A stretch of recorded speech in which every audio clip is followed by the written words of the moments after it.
POM dengan Badan Gizi Nasional pada tanggal 23 Januari 2025, dan di dalam laporan ini dijelaskan bahwa RDP dengan DPR tanggal 12 Februari DPR menyetujui ya, untuk katakanlah adanya alokasi anggaran dalam pengawasan program BGN oleh BPOM.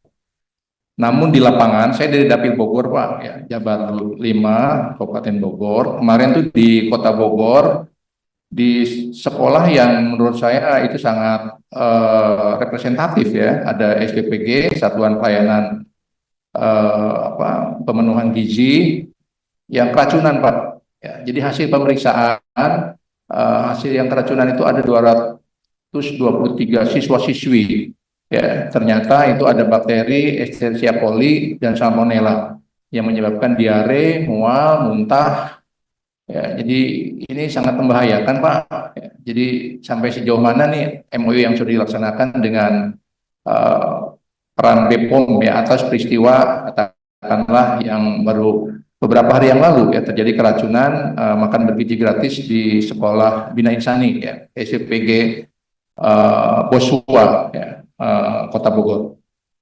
Kemudian yang kedua, kemarin kami Komisi 9 melakukan RDP dengan Pak Menkes.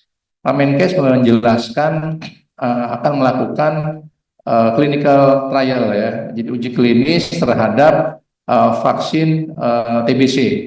Ya, jadi kami ingatkan bahwa filosofis hadirnya negara ini kan untuk melindungi masyarakat. Ya, jadi sampai sejauh mana BPOM melakukan pengawasan karena ini penggunaan vaksin atas bakteri Mycobacterium tuberculosis ini tingkat keamanan sampai sejauh mana Pak? Jadi jangan sampai menimbulkan katakanlah dampak yang tidak kita inginkan pada masyarakat yang menjadi sampel ya kan atas uji klinis vaksin Mycobacterium tuberculosis. Ya, karena dalam presentasi pekan sebelumnya dari Kemenkes menjelaskan bahwa ditargetkan dari 2028 itu vaksin TBC ini bisa selesai dan 2009 bisa diimplementasikan.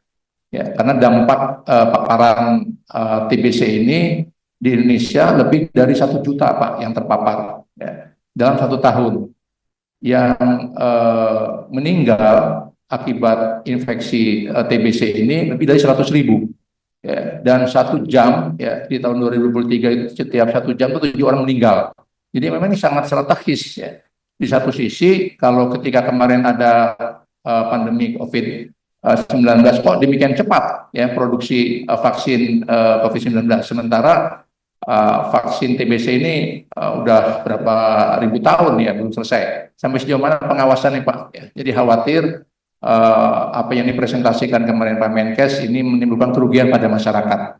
Jadi pada prinsipnya memang vaksin ini penting, kira-kira sampai sejauh mana ini pengawasan ya, dari BPOM. Kemudian yang ketiga, mengenai bahan baku obat Pak.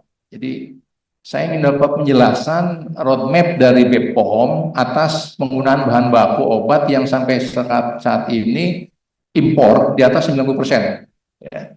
Jadi ini strategi mungkin perlu kerjasama dengan Kementerian sejauh mana dengan Kementerian Perdagangan agar bahan baku obat ini ya tidak terus-menerus didominasi impor Pak. Ya, saya pernah bekerja di perusahaan obat ya.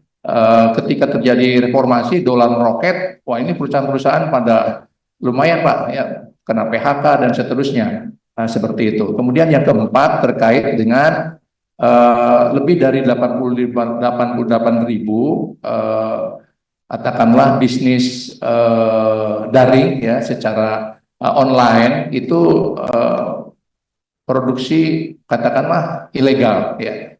Jadi perizinan kemudian juga sampai sejauh mana perusahaan-perusahaan ini memiliki katakanlah jaminan bahwa dia tersertifikasi misalkan aman ya.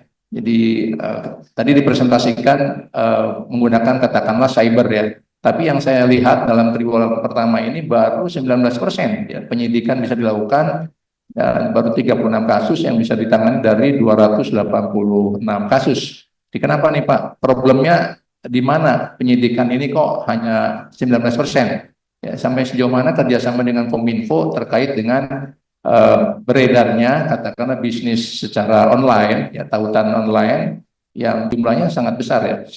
Saya lihat 88.000 lebih tautan yang memasarkan produk ilegal. Demikian, terima kasih pimpinan. Assalamualaikum warahmatullahi wabarakatuh.